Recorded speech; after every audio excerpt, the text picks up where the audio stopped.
Olá, amigo, olá, amiga. Progresso em Foco. Esta é uma das entrevistas mais esperadas de 2024. Nós vamos conversar hoje com ele, que é presidente da Associação dos Profissionais de Imprensa de Novo Progresso, está secretário de governo na gestão do prefeito reeleito Gelson Dil, presidente do Progressistas aqui no nosso município. Eu estou falando do meu amigo Denis Macedo. Denis, obrigado por estar aqui. E se eu fosse continuar aqui, a lista aqui era locutor, apresentador, radialista e jornalista. Mas já está bom, as pessoas já te conhecem. Muito obrigado por vir aqui. Olha, primeiro agradecer o convite, convite esse que veio já há um bom tempo, te parabenizar aqui pelo projeto também, dentro desses avanços das tecnologias da imprensa em Novo Progresso, podcast chegou e chegou para valer também com o teu projeto aqui também, te parabenizar, uma honra estar aqui hoje, e você falou algumas situações de apresentação aí, é porque tem que trabalhar, né? Tem que trabalhar, se não trabalhar. E aí a gente corre. É o famoso. Como é que o pessoal fala? Você tem que fazer o gol, mas tem que correr também lá, levar a bola pro juiz, comemorar com a torcida. Tem que trabalhar. Denis, um dia você me contou, e aí eu gostaria que você falasse isso para os nossos amigos, porque existem pessoas que estão hoje te assistindo e que também têm um sonho de ser um comunicador no futuro, um radialista, um jornalista, um apresentador. Quando você começou, como que foram os primeiros passos? Eu me recordo de uma conversa que nós tivemos e você disse assim que para quem te conhece é até difícil de acreditar. Você disse: "Olha, eu escrevia em casa tudo que eu ia falar para quando eu chegasse lá no rádio, eu conseguisse transmitir o conteúdo que eu queria, porque eu não tinha aquela segurança que eu tenho hoje". Como que era isso? Wesley, falar de rádio para mim, assim, após 25 anos militando como radialista, porque tudo que veio depois do rádio também, né? Tanto com eventos, mestre de cerimônia, as apresentações em geral, tudo foi após o rádio. Mas na época, Novo Progresso não tinha nenhuma emissora de rádio legalizada ainda, e eu me recordo que a minha avó ainda era viva, e uma das minhas irmãs, que ainda reside aqui em Novo Progresso, a Denise, existia orelhão, uns 4 na cidade, que funcionava às vezes um, né? Então, por funcionar pouco, a carta ela era muitas situações. Então, eu ia muito na rádio, na extinta Rádio Cidade, levar cartas. E continua, graças a Deus ele continua na cidade aqui também, o Alexandre Kiss. Eu ia levar cartas da minha irmã. E na época, pós o convite que ele fez para fazer um teste na rádio, quando eu iniciei, para resumir, eu iniciei nas tardes de domingo. E eu ainda essa semana mencionava com colegas de imprensa que quem fazia rádio no domingo à tarde tinha uma dura tarefa. Por quê? Você tinha o Gugu e o Faustão na televisão. Então era automático que esses dois mestres da televisão brasileira ainda tinham um terceiro que é maior ainda, que era o Silvio Santos. Então você no rádio sabia que as tardes de domingo eram iniciando com o Gugu, depois tinha o Faustão e terminava com o Silvio Santos. Você sabia que a audiência sua não era grande, mas eu no começo não entendia nem o que era a palavra audiência, então realmente a gente tinha que fazer o que eu mencionei para ti, escrevia em casa, tremia no estúdio, entre outras situações, e com o passar do tempo, assim, conversando muito com Deus, porque tudo é dom divino, eu falo para as pessoas que eu morei no sítio, ouvi a Rádio Nacional, mas eu nunca me vi radialista. Então, assim, é um dom mesmo dado por Deus, oportunizado em alguma fase da vida. Eu estava trabalhando na época na Comajal, uma laminadora extinta aqui no Novo Progresso, trabalhava de recepcionista do Hotel Mônica, que hoje é a hora do açaí, né? Aqui no Novo Progresso, ali era o Hotel Mônica. Então, assim, nessa época, a comunicação para mim, eu acho que não ter esse peso de dar certo fez com que eu apenas treinasse muito no começo e o domingo com o Gugu, Faustão e companhia me dava a chance de saber que eu não estava falando para muita gente no domingo, não. Denis, quando foi que você se interessou pelo jornalismo? Amigo, eu não sei se você recorda disso, mas eu acho que até Anderson Lemes, que trabalhou contigo Lembro. e com o Ratinho, que ainda está na cidade aqui, Eu cheguei a ouvir a sua participação junto com o Anderson e com o Ratinho, depois ficou a dupla Ratinho e Anderson Lemes. Então, assim, na época isso me chamou a atenção. Eu me lembro que não foi para esse trio que eu acabei de citar, mas o Edson me convidou junto com o Ratinho num primeiro momento só para fazer reportagem. A gente tinha um gravadorzinho que lá na televisão do Zé Bigode, que ainda estava, saudoso Zé Bigode, estava conosco na nossa convivência. Então ia lá, gravava no radinho mesmo alguma notícia nacional, trazia pro Ratinho e pro Edio, eles colocavam no ar. Mas o primeiro convite que aconteceu para mim fazer jornalismo foi na Rádio Progresso. Eu tinha acabado de iniciar a minha carreira de radialista na Rádio Progresso, trabalhei, eu sou muito grato ao Adécio, que foi o que oportunizou a primeira vez, e logo na sequência o grupo do Neri, era o Neri, o ex-prefeito Juscelino, o ex-vereador Juarez, eles eram sócios dentro do meio de comunicação, e passei a apresentar um programa de romantismo à noite e substituía o J. Silva, que você conheceu também.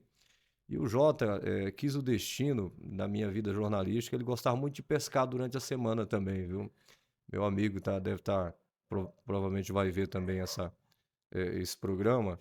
E eu comecei a substituir ele ao sábado, às vezes durante a semana ele faltava, eu substituía ele. Até que um dia a direção da rádio me chamou e perguntou se eu não queria apresentar o programa no lugar dele. E aí, na época, eu muito amigo do Jota, aquela situação de quem está começando a carreira e tal. Eu falei, não, não, o Jota é profissional demais, eu ainda não estou preparado para isso e tal.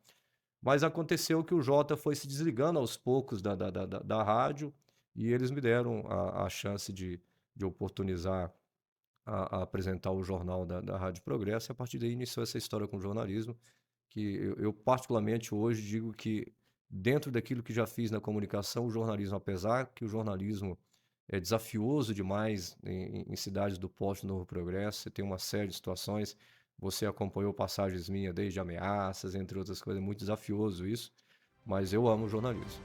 E você foi ameaçado de morte, essa que é a grande realidade. E você não desistiu. Como que você passou por esse momento tão difícil e permaneceu?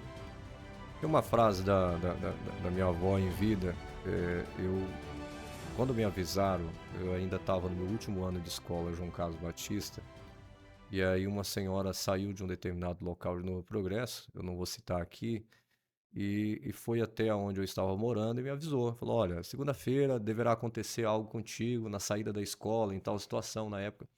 E eu confesso para ti que eu acho que essa fase da gente entre os 16 e os 22 anos de idade, a gente é muito afoito, às vezes não dimensiona muito a veracidade ou não, a possibilidade ou não de algo acontecer.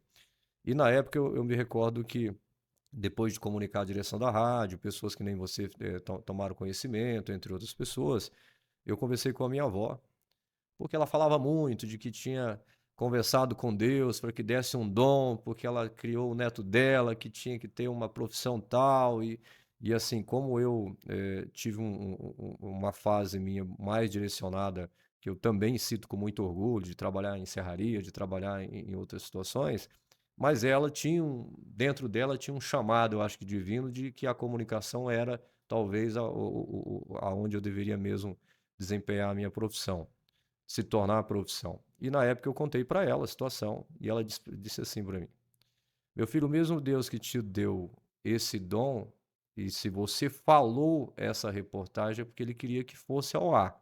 Então, assim, eu vou rezar muito para que ele te dê segurança, te dê livramento para isso e tal.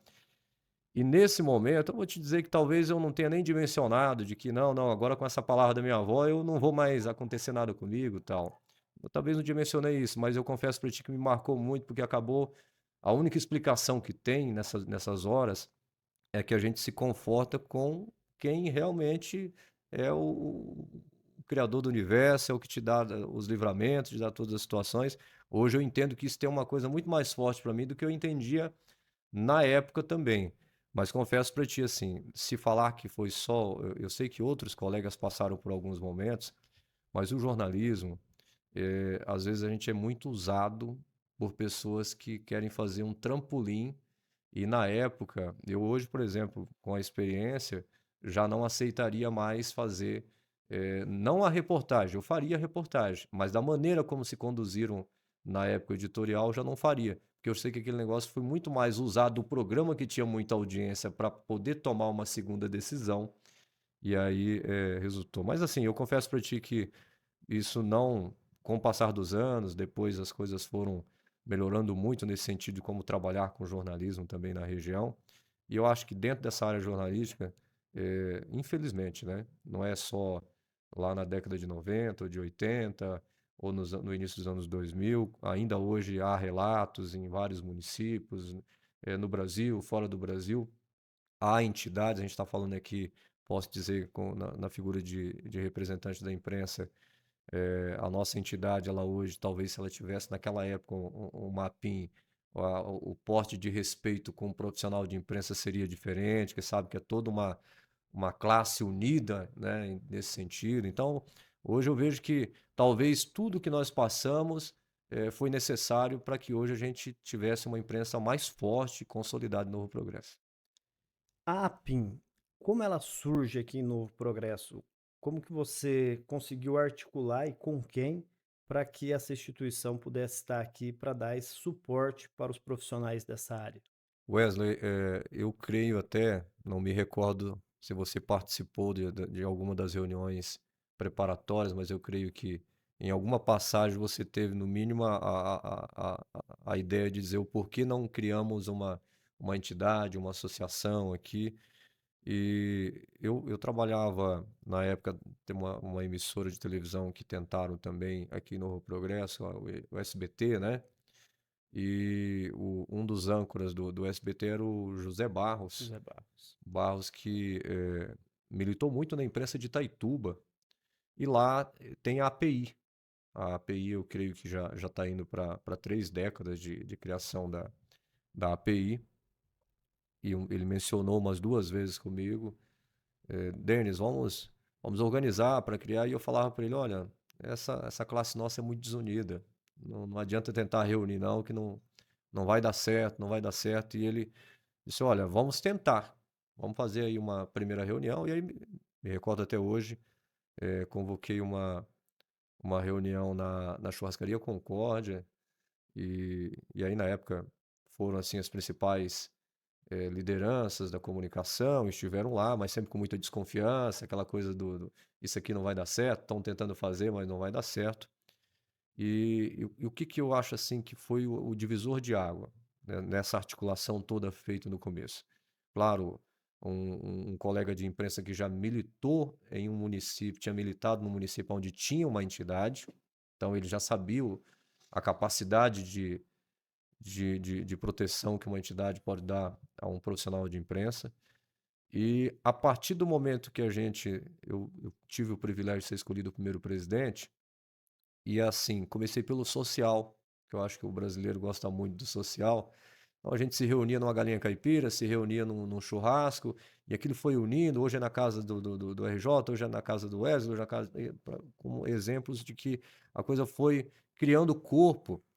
E aí, quando foi no segundo ano, no segundo e último ano da primeira presidência, nós conseguimos 19 DRTs, que hoje não é mais DRTs. Ainda tinha um trecho ainda para ser asfaltado aqui em Itaituba. A gente enfrentou atoleiros, entre outras situações, e fomos até Itaituba. Na época tinha que ser protocolado tudo diretamente ao Ministério do Trabalho, à Justiça Federal também, né? É uma decisão do STF, a DRT, para quem milita já há mais de 20, 30 anos dentro da imprensa também. Quando os colegas viram que saiu as primeiras 19 conquistas, e inclusive foi algo histórico, porque nem na imprensa regional ninguém conseguiu esses números, mesmo os colegas que já tinham entidades em Itaituba, em Santarém, eles aplaudem no Progresso que isso foi um feito no primeiro momento. A partir dali, eu acho que a entidade se consolidou, porque nós conseguimos agregar a região do Mil, de Cachoeira da Serra, de Castelo, fizemos convites a Moraes, que pertence a Itaituba, mas por estarem mais próximo da gente, então passamos a mostrar que a entidade ela estava, e aí eu tive algumas passagens, né? Alguns colegas de imprensa que foram perseguidos, seja comercialmente, seja por ameaças banais, e eu encampei essa coisa do presidente que vai lá, que vai na delegacia, que faz o boletim de ocorrência, que protege o associado, e eu acho que isso consolidou a entidade. Eu presenciei uma reunião que teve, na ocasião, estava protegendo um comunicador, o veículo dele, e eu lembro Nem naquela sempre, reunião, nem sempre a imprensa está certa, mas a gente está lá como entidade para proteger, houve né? uma ameaça de não ter mais acesso ao comércio, queriam fechar as portas, e ali eu vi você usando sua habilidade ali e amenizando o É. problema. Tá, nós chegamos até aqui. Agora vamos entender o que lhe motivou a entrar para a política. Porque você começou sua carreira ali como comunicador, radialista, se tornou jornalista e de repente as coisas mudam. Denis Macedo agora ele vai agora para um viés político. O que ocorreu? Amigo, a comunicação tem sua parcela de culpa nisso também, viu? Eu tive o privilégio de trabalhar contigo, um curto espaço de tempo prestando assessoria, dentro do meio público, mas antes disso, esse contato que agora recentemente você, a sua produtora, com muita maestria, coordenou o processo de mídia da campanha do Gelson, reeleito, e esse contato que a imprensa tem, a imprensa, quem milita mesmo na área da imprensa, com os políticos em períodos de pré-campanha e depois quando se fecha para ser um apresentador, ou hoje nessa era atual aí desde rede social, entre outras coberturas que se faz, eu iniciei a partir de um convite que o Maximino Schmidl me fez lá no ex-prefeito Tony, para apresentar a campanha. Na época, eu acho que foi a última campanha de showmício, né? Então, era uma campanha longa. Então, se reuniu a imprensa, os cantores locais, as pessoas todas praticamente no mesmo palanque.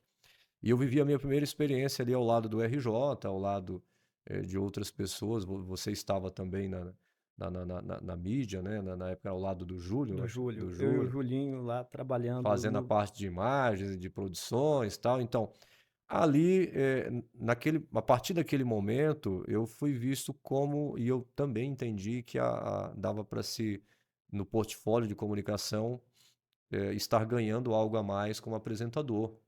Então, iniciei a minha vida de apresentador de palanque eleitoral naquela campanha. Antes era apenas a situação de ver pessoas apresentando.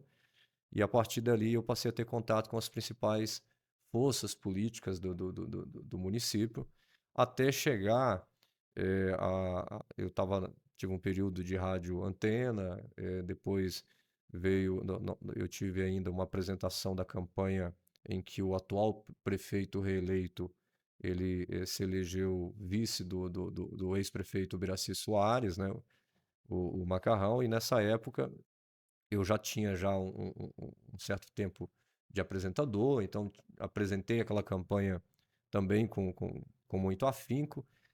E você acaba, eu acho que o vírus da política, no sentido do bastidor político, da articulação política, do conviver com a política, eu acho que além da gente colocar como chamado divino para tudo na vida da gente que é traçado por Deus, eu me vi muito desafiado pós essa passagem a entender que talvez teria que ser, por exemplo, uma liderança na presidência de um partido. Então, na eleição seguinte, a do pleito de 2020, eu recebi um convite para ser presidente do PSD em 2018, e aí construiu um grupo político que acabou elegendo um vereador. Depois veio todo esse processo seguinte que você já vem acompanhando também. Mas assim, o primeiro contato foi, para fazer uma descrição não tão longa aqui, que a gente fala muito também, foi esse convite que o Maximino fez lá atrás para a gente ser apresentador. Progresso em Foco, conectando você ao empreendedorismo sustentável na Amazônia.